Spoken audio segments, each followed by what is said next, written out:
Vocês estão vendo aí uma reunião agendada que eu coloquei? Que eu estou tentando agendar e não está abrindo para mim aqui. Isso que está reconectando. Estranho. Eu abri a reunião direto, vocês já estavam, né? Vocês tinham visto a reunião agendada? Ou não? Ela estava agendada. Pois é, mas para mim não estava aparecendo. Só para vocês terem noção, eu entrei como uma reunião normal, nem agendada, e vocês já estavam aqui, entendeu? Estranho. Sem estabilidade na plataforma, como é que vocês estão? Tá todo mundo bem? Tranquilo? Meus amores, deixa eu explicar para vocês, né? Eu acho que vocês devem ter achado um pouco estranho aí o resumo da aula que eu coloquei. É porque é o seguinte, eu tinha programado essa semana 2 aulas de hidrografia. Aí na primeira aula eu fiz aquela questão lá das bacias hidrográficas brasileiras, das regiões hidrográficas, falei assim, ó, façam, né, uma atividade sobre essas regiões hidrográficas. Não sei se vocês devem lembrar disso, mas eu falei disso. E hoje eu falaria de águas subterrâneas. Mas o que rola é que eu não entrei em todas as turmas do primeiro ano.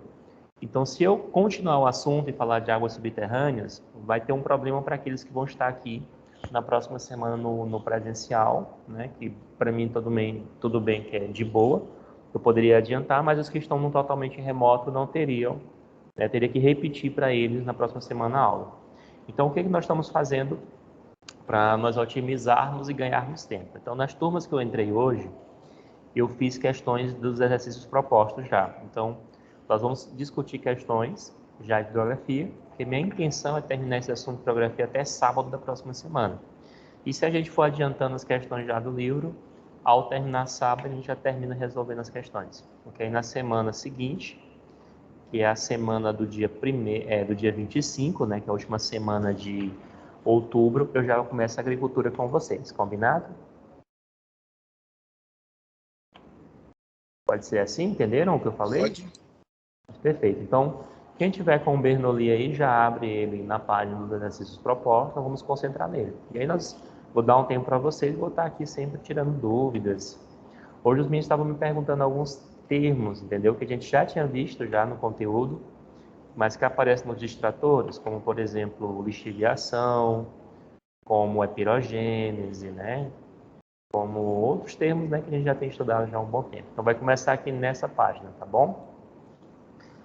E aí eu já vou deixar aqui pronto, caso vocês me questionem alguma questão acerca desse conteúdo. Combinado? Entenderam o que é para fazer? Então vamos otimizar, vamos fazer questões. Vocês já fizeram todo o exercício do capítulo? Ou não? Todos ainda não. Então vamos lá, vamos cuidar.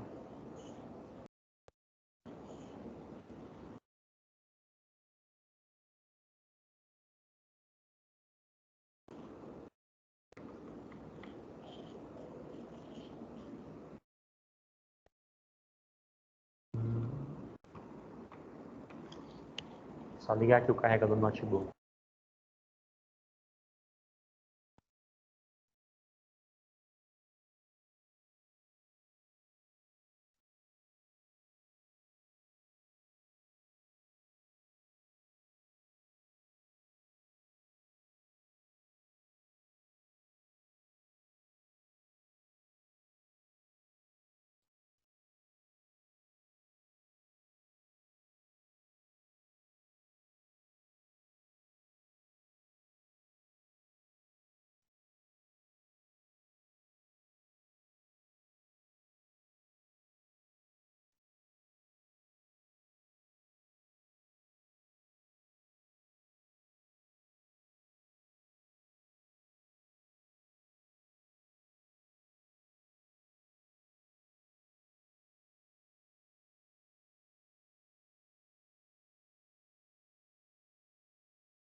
Tio, o senhor pode fazer a terceira do Se Liga no Enem? Sim.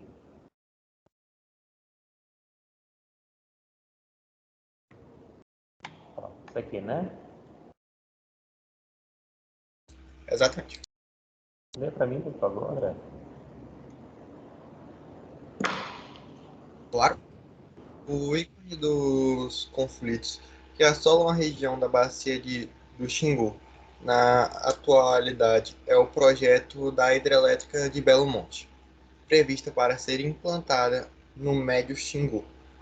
Tem a capacidade de gerar, segundo os estudos da Eletronorte, 11 mil megawatts de energia, o que faria dela a segunda maior hidrelétrica do Brasil. Entre adesivos que refletem o teor polêmico do projeto Eu Quero Belo Monte e Fora Belo Monte, os moradores de Altamira, cidade polo da região, onde a usina hidrelétrica deverá ser construída, se dividem. Na polêmica apresentada, de acordo com a perspectiva dos trabalhadores da região, um argumento favorável e outro contrário à implementação do projeto estão, respectivamente, na. E aí, o que vocês marcariam? Então, você tem o bacio do Xingu, né, na região norte do Brasil, que construiu a usina de Belo Monte. E essa usina teve um ápice de construção na época do governo da Dilma e foi muito questionada, né, a questão da construção. Porque, assim, a bacia do Amazonas ela tem um potencial hídrico bastante significativo. Né? O rio Amazonas em si tem uma baixa declividade, então ele não tem uma vazão tão significativa. Porém, os afluentes do rio Amazonas, como eu já falei para vocês diversas vezes, eles possuem, como eu posso colocar, um potencial mediano.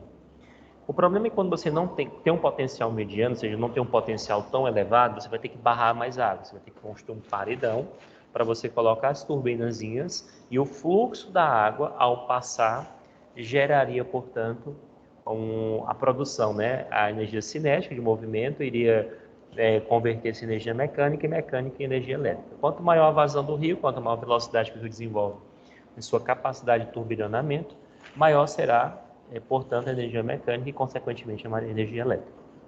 Partindo desse princípio, você tem que entender que a região do Xingu vai estar numa região de floresta amazônica.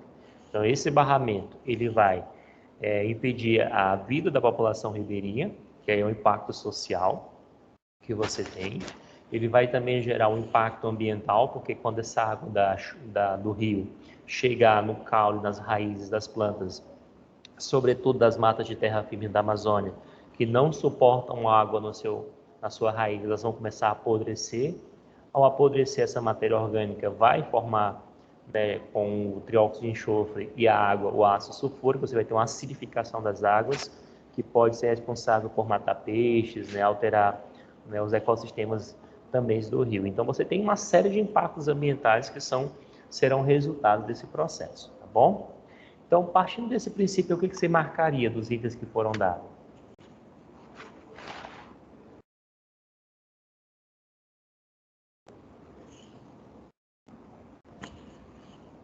Lembrando, ó, que ele está perguntando aqui no anunciado, você tem que estar atento ao comando como complemento. Ó.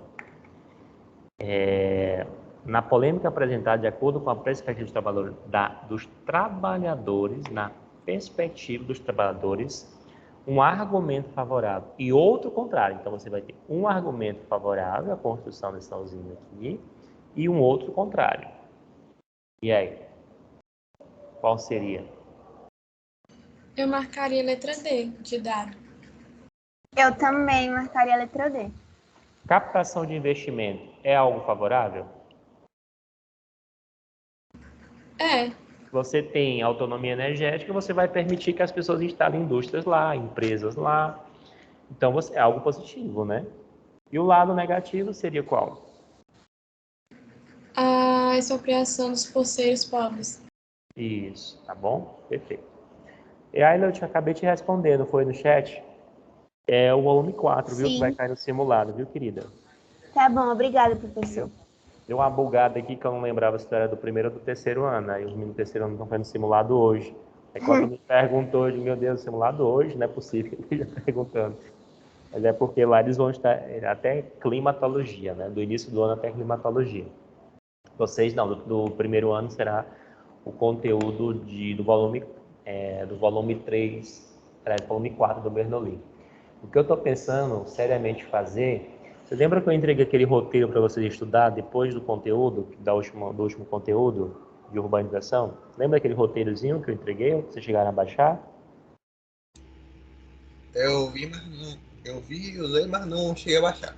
Pronto, aquele dali eu vou entregar para vocês antes, eu vou dar o conteúdo de agricultura e indústria embasado nesse roteiro, aí vai ser mais rápido para a gente terminar. Inclusive eu sou que vocês estão estudando história, toyotismo e fordismo, né? Aí já vai ser bacana porque o capítulo 3 desse volume, ele trabalha em indústria e ele pede essa diferenciação de toyotismo e de fordismo, tá bom? Ok? Então, André, ficou com dúvida em qual? Você leu e disse assim, professor, é o gabarito de letra D, tá, gente? É porque eu Ok. olhei letra D, aí eu pensei captação de investimentos. Da perspectiva do trabalhador, isso para mim não fazia tanto sentido. Poxa, mas se você tem investimento, você tem mais emprego, tem circulação de mercadoria, mais serviços sendo ofertados. Tudo isso decorrente de mais investimentos na área, né? Faz sentido. Uma vez eu estava vendo uma palestra e o cara estava questionando sobre as pessoas que trabalham no norte da China e ganham menos de $1 por dia para fazer o tênis da Nike. Aí o cara fala, você vai usar o tênis da Nike? Bem, da minha perspectiva como brasileiro, eu acho que eles ganham muito mal. Eles deveriam ganhar mais. Mas da perspectiva de quem mora na China, será que ele vê assim? É o grande questionamento que eu me faço. Por quê? O norte da China, né, a China só vai ter 11% de suas terras agricultadas, então é um terreno maior do que o Brasil, né, 9,5 milhões de quilômetros quadrados. Mas 11% agricultado, então o norte é muito frio, tem montanhas. De repente chega uma indústria ofertando emprego com salário baixo. Será que, de fato, para quem mora lá, na perspectiva do trabalhador é algo ruim? Ou eu quero colocar a minha perspectiva de trabalho naquele contexto?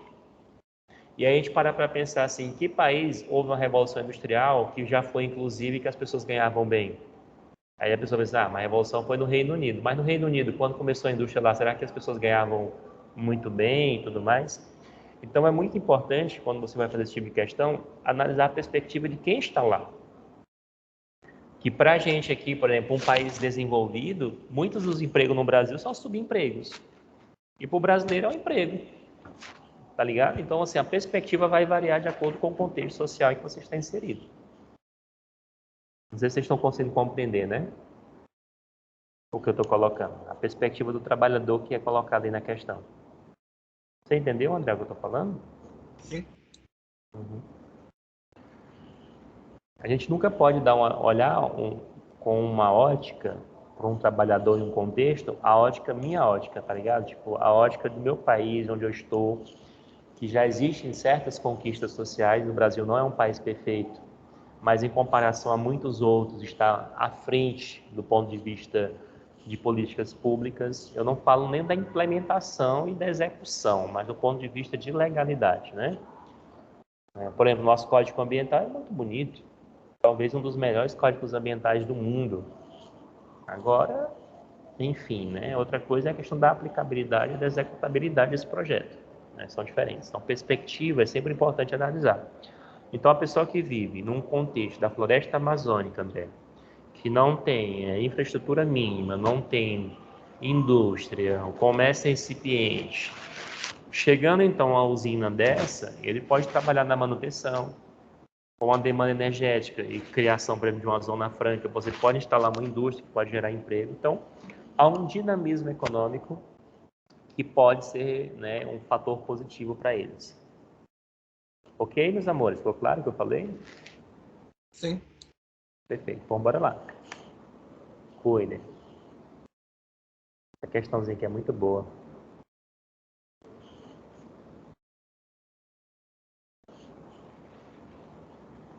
Poxa, se ela é boa, o senhor podia fazer pra gente, né?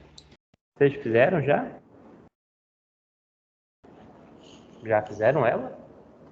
É porque assim, eu acho, a gente pode fazer em conjunto, tá ligado? Mas eu acho muito chato eu fazer a questão que você não fez ainda. Então eu prefiro que vocês façam agora, eu vou dar o tempo para vocês e aí eu corrijo. Porque não tem muito sentido, né, André? Eu mesmo fazer e eu mesmo responder. Acho melhor você fazer que você já cria uma ideia, que às vezes pode seguir no caminho correto, às vezes no caminho incorreto, e na discussão você alinha os pensamentos, né? O que vocês marcariam aí na primeira questão?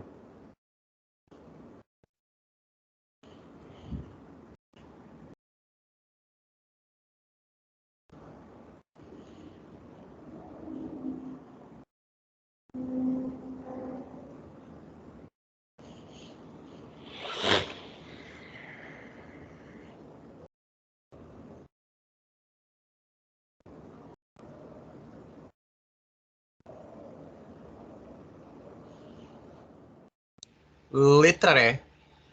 Letra E, de vocês, galera. E aí, dona Laura Maria, o que você marcaria?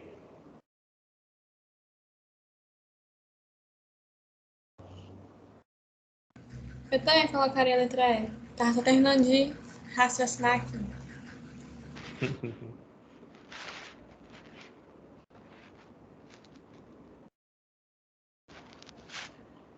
Bora lá? Vamos lá. Ó. Eu acho que é também.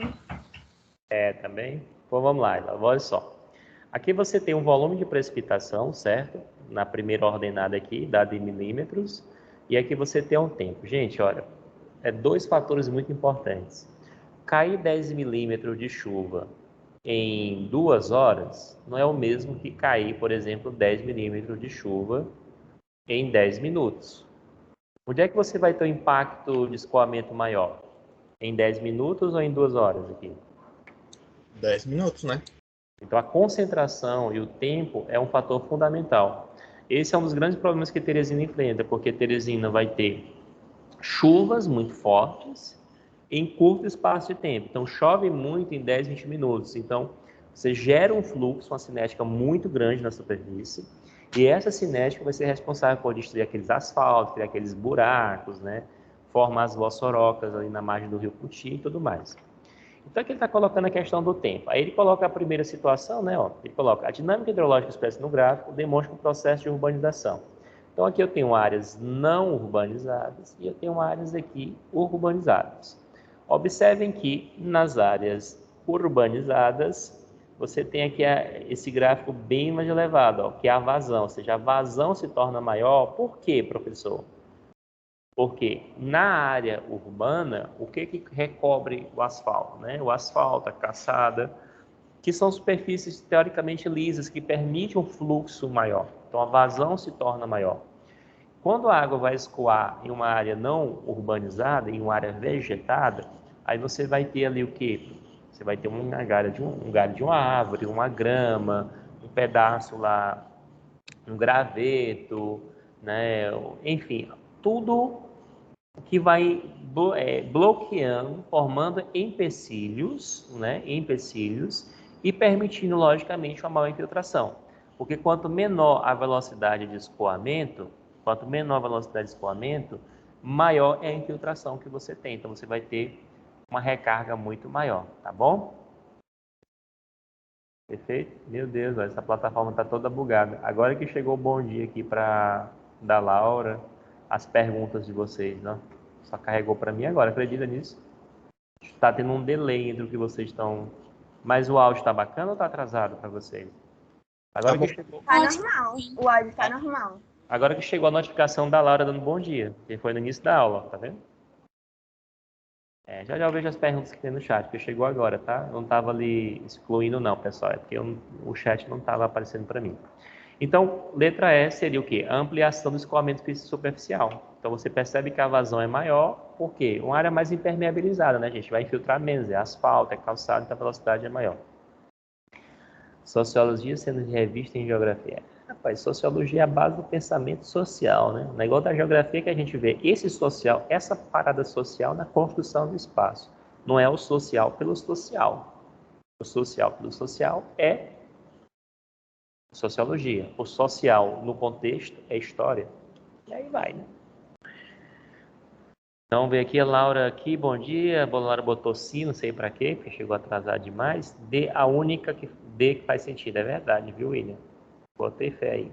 Eu marcar a letra D também. Professor, se a gente perguntasse do ponto de vista ambiental, só existiria prejuízo, certo? Sim, porque toda a atividade humana, William, ela gera impacto ambiental. Agora sim, a palavra do contexto ambiental, William, ele é muito abrangente, ele envolve também o ambiente e os seres vivos que o cercam, né? E esses seres vivos que o cercam, né, envolvem os seres humanos também, então há um certo benefício. Mas em termos ambientais, realmente vai ser o impacto. Não há como, William, o homem ser inserido em um ambiente sem gerar impacto. Não há. O que você pode fazer é amenizar os impactos ou mitigá-los. Mas quando o homem era um nômade, por exemplo, que ele caminhava, ele já compactava o solo. O que o homem fazia? Pegava um fruto, viajava com esse fruto, comia o fruto, jogava a semente no chão, nascia um fruto em uma região que não pertencia, já alterava ali o ecossistema. O que mudou de lá para cá não foi que o homem começou a impactar o meio ambiente, eu acho que foi a intensidade com que isso acontece. Está claro isso? Hoje nós impactamos muito mais o ambiente do que nós impactávamos outrora. Ficou bonito esse outrora no final, não ficou? Ficou chique. Eu vou usar mais, né? Outrora, né? Pronto? Bora lá. Tem mais alguma questão que vocês queiram? Vão fazendo aí, vão me dizendo o que estão achando, quiser fazer uma pergunta, o significado de uma expressão.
Que pode fazer a 20 letra B? 20. A letra B, a letra A é meio.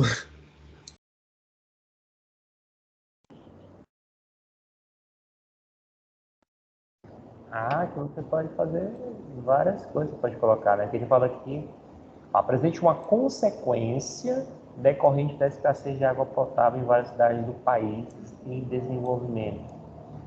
Ou seja, a água vai desde o abastecimento, né, de do cotidiano mesmo até a lavagem correta de alimentos, a questão de realização do próprio cozimento dos vegetais. Então, o não acesso à água potável pode aumentar, por exemplo, uma série de problemas de saúde de uma cidade, entendeu? Por que que ele não está falando de água, né? Ele está falando de água potável, meu bem. Então, água potável é uma água com qualidade mínima para chegar nas casas das pessoas. E aí você vai ter que ter uma água tratada, uma água filtrada, né? O que que acontece? Até a proliferação de ameba, doenças como ectossomose, dificuldade de conseguir, por exemplo, cozer seus alimentos, abastecimento hídrico, os cuidados com a higiene. Tu imagina, por exemplo, o não acesso a uma água potável em um contexto pandêmico, onde as pessoas têm que manter uma higiene mínima de lavagem das mãos. Então, há muitos caminhos que você pode seguir, né? Isso aí, tá? Até diminuir a produção, né? Produção, depende do país, se for tiver indústria, né? Uma indústria incipiente, mas pode dificultar também. a produção, a irrigação, o cultivo, né? Então, é bem abrangente. O ideal é que você siga dentro de uma consequência, né? Dentre as que eu falei, não de todas. Aí você não vai dar conta de falar de todas. Ok, André? Ok. André, tu faz de trás para frente as questões, né? Ou porque tu já chegou no Enem? É que eu já cheguei nas do Enem e as outras o senhor já tinha corrigido antes, aí agora eu tô vendo. E na verdade, eu cheguei até a página 36, mas eu não segui adiante. Aí o Agora senhor. tem questões muito boas. Hoje eu entrei numa turma que eles tinham feito todas as propostas. Aí eu perguntei se eles tinham feito aquelas que ficam no meio dos conteúdos, né? Porque o Bernoulli tem assim, de dar um conteúdo, é aquela parte ali, bota umas 2, 3 questões. E é muito bacana que você está estudando aquela parte de conteúdo, fazer essas questões. E questões muito boas. Aí tem que fazer essas também, viu? Além logicamente, do proposto e do Enem, tá? E é porque eu fazia assim, de trás para frente as questões. Não sei porquê, mas eu fazia isso quando eu estudava. Eu faço isso no simulado, normalmente. Meu Deus, essa da Laura aí é nova, viu, Laura? Como é que é a cara de uma questão, Laura? Se tiver uma figura colorida. Não, é tipo assim. Eu abro eu abro aqui o li. Aí eu olho para as questões. Aí tem umas assim que a gente olha que elas parecem ser tão besta, aí eu não faço, entendeu? Aí tem outras que eu olho e aí elas já parecem interessantes, aí eu faço. É no olhômetro, se eu acho legal eu faço, se eu não acho eu pulo. Mas no final faz todos? Não, tipo, se tiver umas 20, eu faço umas 13, eu não faço tudo. Tem que fazer todos, entendeu? Pode até escolher no início as que você tem mais simpatia. Ah, olha, a Gisele aí é culta, é pela banca, né, Gisele?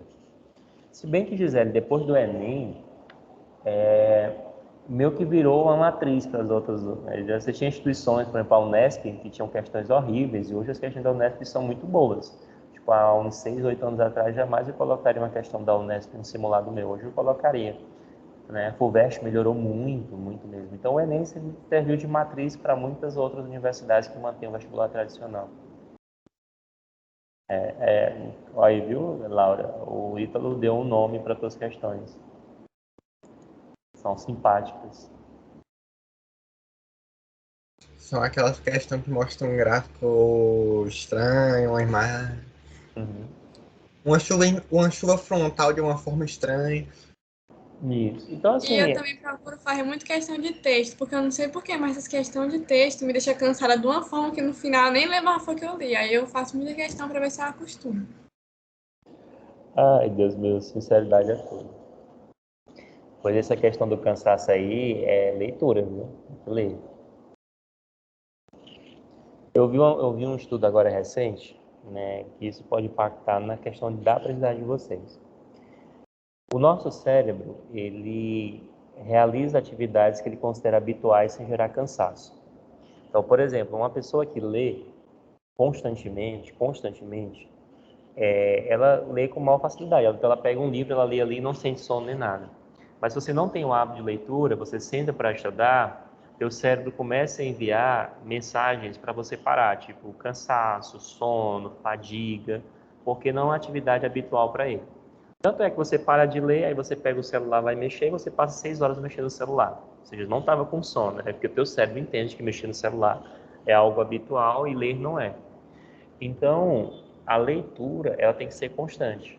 Constante, porque ela vai te dar uma dinâmica maior na realização das provas do Enem, até porque você tem, né, Laura, ali 2, 1 minuto para você ler o comando.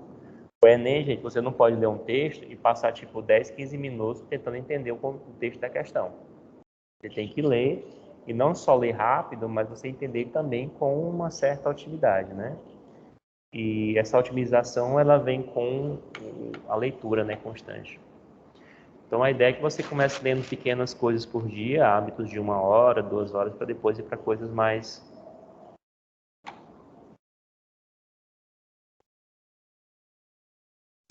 Para ser mais eficiente, eu normalmente leio a comanda primeiro para depois ler o texto para ir direto nas informações importantes. Maria, só que ultimamente, é assim, eu concordo com você, isso acontece ainda, tá? Eu estaria mentindo se isso não acontecesse. Mas tem sido cada vez mais raro, viu? viu? Mais rápido. Professor, por no seu simulado Bernoulli, caiu 2 vezes uma questão de movimento pendular, e nas 2 vezes caiu um textinho falando da vida da pessoa, e no final a pergunta era literalmente, tipo, perguntando se uma pessoa vai e volta, o que é isso? Não precisava nem ler o texto, era só para perder o tempo. Aí é um erro de elaboração. Acontece, né, gente? Muitas questões, algumas saem boas, outras não. Tem questões que eu elaboro que depois eu volto, meu Deus, como é que eu fiz isso? Tá ligado? Mas acontece, todo vestibular tem isso. Até no próprio Enem tem isso, entendeu? Agora sim, né, gente?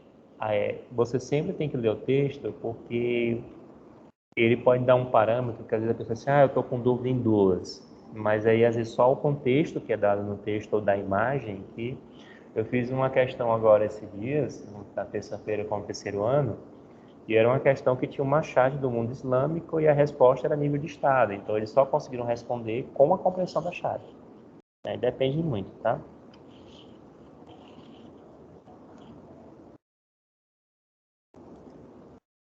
A Maria, ela lê, né, Maria? Aí chega lá, não precisa do texto. Realmente é ruim, viu?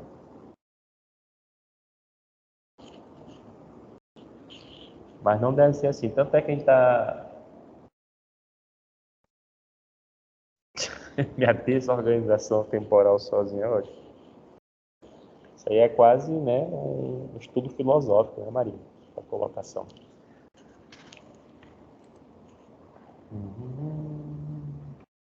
Os termos que me estavam perguntando hoje eram esse aqui, ó. Que eram termos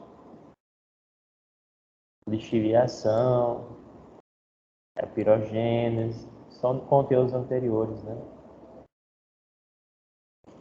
Olha a Unesp aqui, ó. Tá bem formato do Enem, como eu estava conversando com a Gisele. O que você marcaria na segunda aí?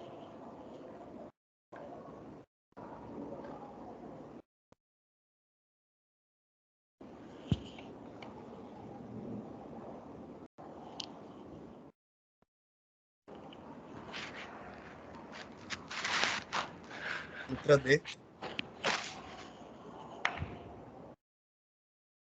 Letra D.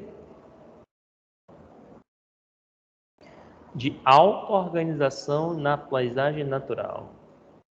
Ou seja, ele está falando do rio, de uma dinâmica do rio que se autorregula e vai criando condicionantes, vai modificando a paisagem e assim por diante. Ah, tá. Então seria formação do meandro, normalmente?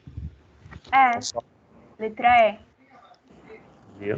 Aí, ó, tu observa que a leitura do comando aqui é importante, mas o texto ele também entra porque ele está falando de fluxos hídricos. E fluxos hídricos popularmente são chamados de como? Rios. Então, assim, o escoamento ele é um processo constante. Agora, o rio fazer uma curva é uma reorganização, ele está se readaptando, ele está sendo como é que eu posso falar? Um ator no processo geomorfológico, entende? De auto-organização.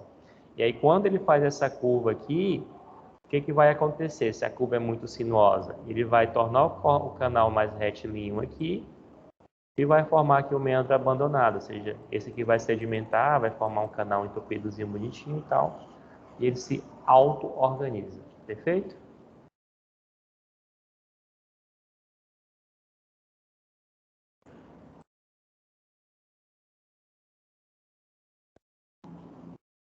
A questão aqui, esse gráficozinho, eu coloquei ele de solo, não sei se vocês lembram. Lembro. Qual o gabarito dela? Vamos fazer só mais ela para encerrar a aula de hoje.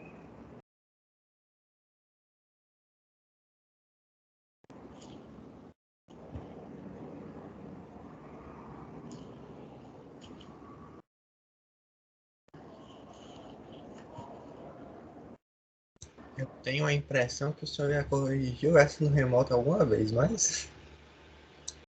Já? Coisa boa. É bom a gente ir avançando nas questões, porque quando eu terminar no próximo sábado, eu já termino e já vou para outro conteúdo. Já vai antecipando as questões. E aí?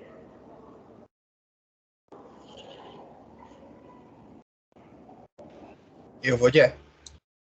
Eu também acho que vou. Letra E? É? Sim. Perfeito. Gabarito letra E. Tem alguma outra que vocês gostariam que eu explicasse, que você não entendeu, o contexto e tal?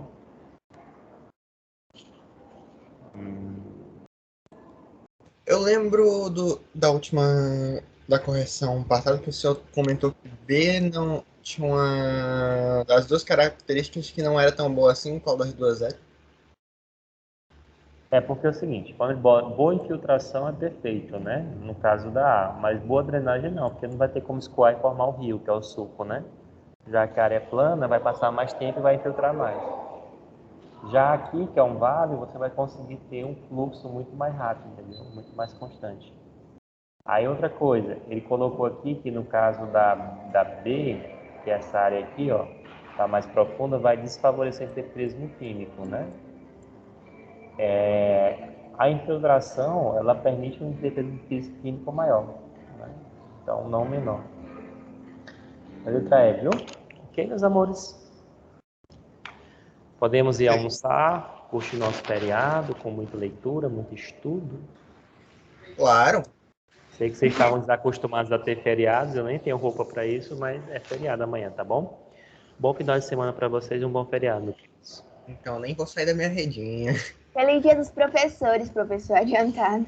Tá bom, minha querida, muito obrigado, viu? Um abraço. Ela lembrou bem. Feliz Dia dos Professores. Tchau. Tchau, Tchau. professor.